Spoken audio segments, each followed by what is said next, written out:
আজকের এই ভিডিওতে আমরা আলোচনা করতে চলেছি রায় ও মার্টিন প্রশ্নবিচিত্রার পঞ্চম শ্রেণীর দ্বিতীয় পরীক্ষায় মূল্যায়ন 2026 অর্থাৎ সেকেন্ড ইউনিট টেস্টের বাংলা বিষয়ে যে 6 দাগের প্রশ্নপত্রটি রয়েছে অর্থাৎ কান্দিরাজ হাই স্কুল এইচএসসি বিদ্যালয়ের সমস্ত প্রশ্নের উত্তরগুলি সমাধান করব। প্রশ্নপত্র সমাধান করার আগে বলে দেই, আমার পরবর্তী ভিডিওগুলি বানাতে অনুপ্রাণিত করার জন্য চ্যানেলটি অবশ্যই তোমরা সাবস্ক্রাইব করে নেবে এবং এই ভিডিওটিকে বেশি বেশি করে লাইক, কমেন্ট ও শেয়ার করে দেবে। প্রথমে একে দাগে আছে সঠিক উত্তরটি বেছে নিয়ে লেখো। একের এক আছে ডাকাত দলের কানে গোঁজা ছিল, এটা হবে জবা ফুল। এরপরে একের দুই গরান গাছের ফুল দেখতে, এটা হবে হলুদ রঙের। এরপরে একের তিন ব্যাঙের প্রথম সঙ্গী হয়েছিল, এটা হবে মৌমাছি। এরপরে একের চার আছে ঝড় কবিতায় ঝড় এসেছিল, এটা হবে দুপুরবেলা। এরপরে একের পাওয়া যাচ্ছে গোয়ার শব্দের অর্থ হলো, এটা হবে জেদি। এরপরে দুই থেকে আছে এক কথায় উত্তর দাও। দুই থেকে এটা আছে পাহাড়িয়া বর্ষার সুরে প্রবন্ধটির লেখককে। এর উত্তরটি হলো, এই যে এখান থেকে আমরা উত্তরটি বলে দেব। যে পাহাড়িয়া বর্ষার সুরে রচনাটি লিখেছেন পঞ্চম শ্রেণীর বাংলা পাঠ্যগ্রন্থ পাত্তাভার এর সম্পাদক মণ্ডলী। এই প্রবন্ধের রাভা ভাষায় যে গানটি রয়েছে সেই গানের সংগ্রাহক লেখক সুনীল পাল। গানটির তর্জমাও তিনি করেছেন। এই গানটির মূল পাঠ সংগ্রহ এবং তার অনুবাদে লেখক সুনীল পালকে সহযোগিতা করেছেন লোকসংস্কৃতি বিষয়ক গবেষক ও গ্রন্থাকার দয়াচাঁদ রাভা।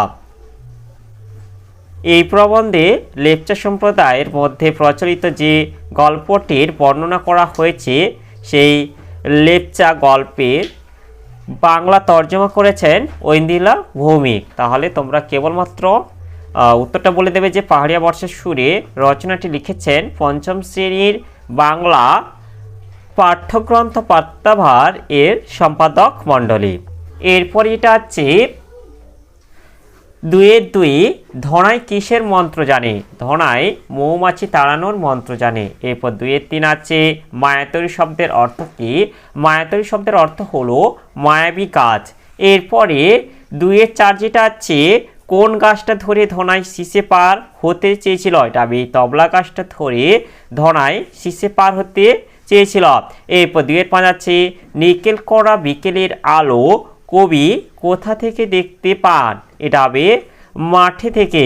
এরপরে তিনের আগে আছে নিচের প্রশ্নগুলির সংক্ষেপে উত্তর দাও যে কোনো দুটি। তিনের আগে একইটা আছে ভগবানের প্রাসাদে পৌঁছে ব্যাঙ কি দেখলো? এর উত্তরটি হলো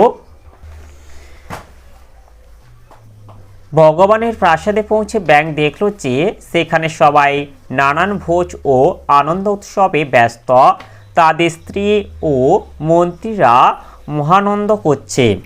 এরপর এটা হচ্ছে তিনের দুই কবিতায় গাছকে মায়াতরু বলা হয়েছে কেন? এর উত্তরটি হলো কবি একটি নির্দিষ্ট গাছকে দিনের বিভিন্ন সময়ে বিভিন্ন রূপে দেখেন। গাছটিকে কখনো ভূত, কখনো রাগে খারফোলা ভালুক, কখনো হীরের মাছের তৈরি মুকুট, আবার কখনো রূপলি ঝালর বলে কবির মনে হয়, তাই কবিতায় গাছটিকে মায়াতরু বলা হয়েছে। এরপরে তিনের তিন যেটা আছে বৃষ্টি কিভাবে প্রকৃতিকে বাঁচায়? এর উত্তরটি হলো বৃষ্টি হলে প্রকৃতিতে যেন নতুন প্রাণের সঞ্চার ঘটে। বৃষ্টি হলে নদী নালা খালবিল পুকুরগুলি জলে ভরে যায়, ফলে ভালো ফসল জন্মায়, অনেক মাছ পাওয়া যায়। বৃষ্টি হলে গাছপালাগুলি সবুজ ও সতেজ হয়ে ওঠে। এরপর এটা হচ্ছে তিনে চার পালিয়ে গেল অনেক দূরে। কে পালিয়ে গেল? কেন পালিয়ে গেল? এর উত্তরটি হলো মৈত্রেয়ী দেবী রচিত ঝড় কবিতা থেকে নেওয়া উদ্ধৃত পংক্তিটিতে কবি ঝড়ের পালিয়ে যাওয়ার কথা বলেছেন। সমস্ত অঞ্চলটা ঘুরে ঝড় অনেক দূরে সাতসাগরের পাহাড়ে পালিয়ে গেল। এরপরে 4 দাগে যেটা আছে রচনাধর্মী প্রশ্নের উত্তর দাও যে কোনো দুটি। 4 দাগে একইটা আছে ছোট্ট ফণিমনসা গাছের মনে শান্তি ছিল না কেন? এর উত্তরটি হলো আশপাশের গাছগুলির পাতা অত্যন্ত সুন্দর আর তার পাতাগুলি বিশ্রী রকমের সূচলো আর কাঁটাযুক্ত ছিল, তাই ছোট্ট ফণিমনসা গাছের মনে শান্তি ছিল না। এরপর এটা আছে 4 দাগে 2 আছে শিয়ালকে ঠকাতে আখ চাষের সময় কুমির কি ফন্দি এঁটেছিল? এর উত্তরটি হলো শিয়ালকে ঠকাতে আখ চাষের সময় কুমির ফন্দি এঁটেছিল যে সে আখের আগা নেবে। এরপর এটা আছে 4 দাগে 3 ঝড়ের সঙ্গে শিশুর মনে কিসের তুলনা কবিতায় ধরা পড়েছে? এর উত্তরটি হলো মৈত্রী দেবীর ঝড় কবিতায় শিশুটি ঝড়কে একটি দস্যি ছেলের সঙ্গে তুলনা করেছে। সে নিজে যেমন ঘরের মেঝেতে কালি ঢেলে দেয়, সেই রকমই ঝড়রূপী ছেলেটি যেন আকাশের গায়ে কালির দোয়াত ঢেলে দিয়েছে। এরপরে 4 যেটা আছে ধনাই কিভাবে বাঘের হাত থেকে বেঁচে গেল? এর উত্তরটি হলো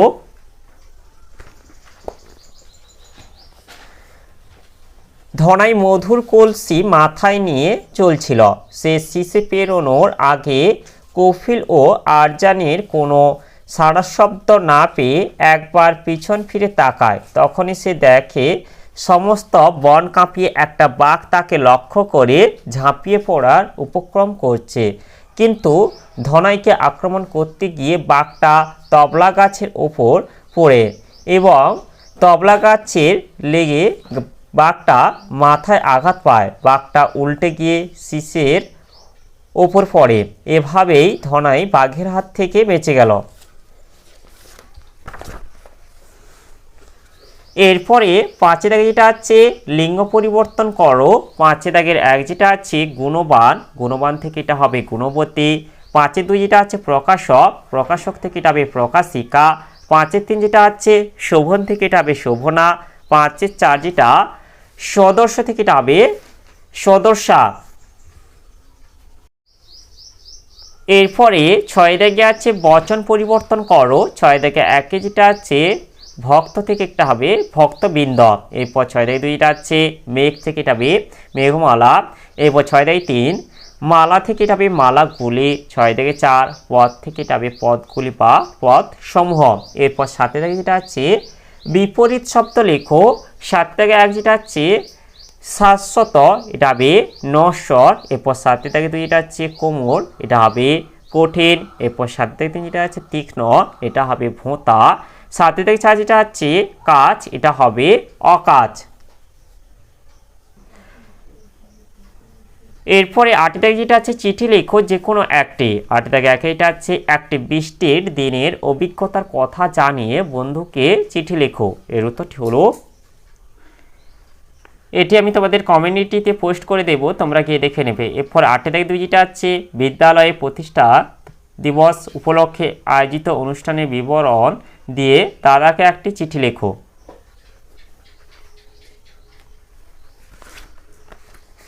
এই যে বিদ্যালয়ে প্রতিষ্ঠা দিবস উপলক্ষে আয়োজিত অনুষ্ঠানের বিবরণ দিয়ে দাদার কাছে একটি চিঠি লেখো। এটা তোমরা লিখে দেবে ভালোভাবে, দেখে নাও চিঠিটা।